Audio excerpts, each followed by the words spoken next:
అందరికి నమస్కారం. మేము పెద్ద వీడియో పెట్టినాం కదా బంతిపూల గురించి. ఈరోజు బంతిపూలు తెంపుతాను. ఒకటి ఎర్ర తెలింది, ఒకటి పచ్చది. పూలకు ఎక్కువ ఏం పెట్టుబడి ఉండదు. ఈసారి కొంచెం పెట్టినాం, వచ్చేసరికి 10 గుంటలు పెడతా.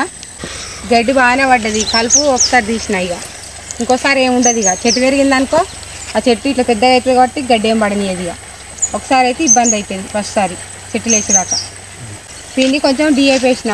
ఒకసారి వేస్తే మంచిగా కూర్చున్నాయి. ఇక మందు అయితే కొట్టులేదు, మందు కొట్టలే ఇంతవరకు అయితే.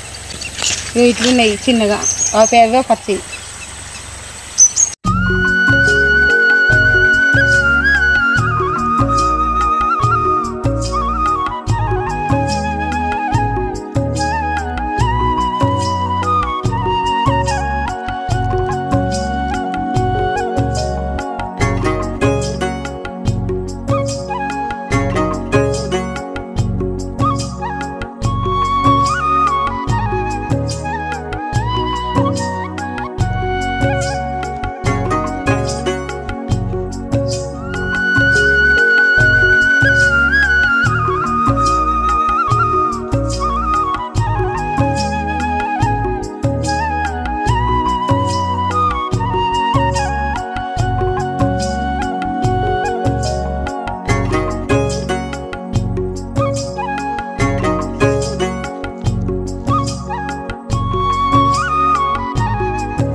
ఈ వీడియో నచ్చితే లైక్ చేయండి, షేర్ చేయండి, సబ్స్క్రైబ్ చేయండి.